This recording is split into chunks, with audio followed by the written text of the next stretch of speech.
everyone, Chef Kim here. Well, I'm going to do a nice fall soup. Now, you may not watch this during the fall season, but this is still good any time of year. This is a sweet potato and maple syrup soup. Doesn't that sound good? Just using pure maple syrup will make anything taste good. A bit rich too. This is definitely not a soup for a diet because there's also heavy cream in it. But boy, it's good. And it's really quite simple. So you should watch it. Don't go anywhere. I'm going to show you the ingredients real quick. We have butter, whole butter, pure maple syrup, white rice, raw, cubed or cut up sweet potatoes, peeled of course, heavy cream, the white part of green onions or leeks, whichever. A lot of people don't want to buy a whole bunch of leeks, so the green part or the white part of the green onions will work too. Fresh chopped parsley and a squirt bottle with a little cream if you want. That's optional. So is the parsley. Those are both for garnish. Now the first thing I did was melt the butter, sauteed the onions, the green onions or leeks, just for a minute or two. Then I added the broth, the rice, and the sweet potatoes. And I let that cook for about 20-25 minutes. And then I added the heavy cream and the maple syrup. Now I didn't add all of either one of those because I would like to be able to adjust the consistency when we puree it in the blender. The main thing is you want to make sure that your sweet potatoes have enough broth to cook in. If you have to, you can add a little more broth. If it simmers down too much, don't worry about that. Don't add additional cream to it. That'll make it too rich. It's going to be pretty rich as it is. So we're letting that simmer. So we want that rice to be cooked all the way and the sweet potatoes. So we're getting ready to put the soup into the blender. It's been simmering long enough. Both the sweet potatoes and the rice are very well cooked. So let's get ready to finish this soup up.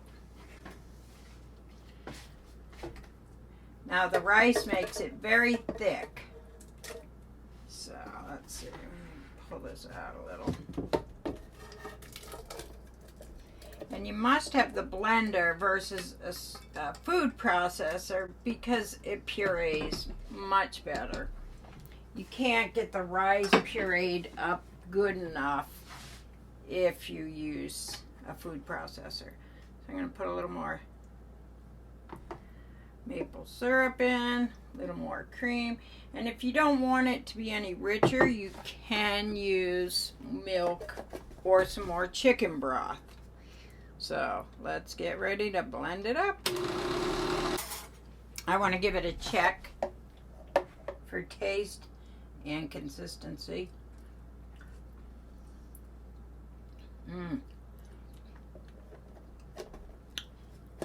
Wow, that's good. I'm going to let it blend a little more. You shouldn't see any little specks of rice in there. It's hard to even see that, but let it go sufficiently.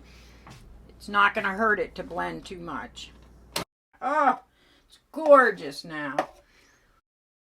See how gorgeous that is? Doesn't that look great?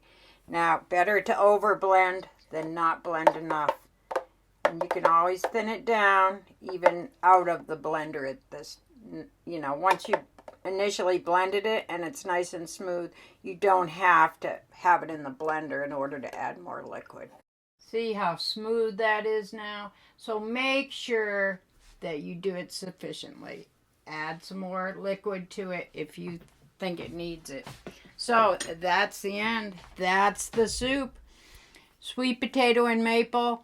You will impress your friends, and it's so easy. Make it the day before. Heat it up very slowly, and you'll see the garnish. Like I said, put a little heavy cream in a squirt bottle and do a nice little design on the top with some fresh chopped parsley. So thanks for watching, everyone. Happy cooking. So I'm going to demonstrate how to do the garnish with the cream. So in your squirt bottle, make sure it's a small tip and go slow. We're going to do a circle. So this might take a little practice.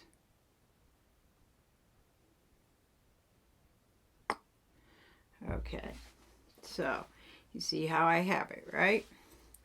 Then take a knife and go one way and the other.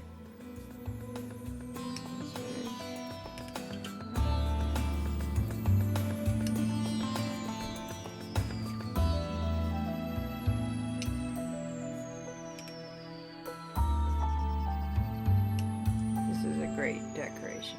Cakes. Right? Doesn't that look gorgeous?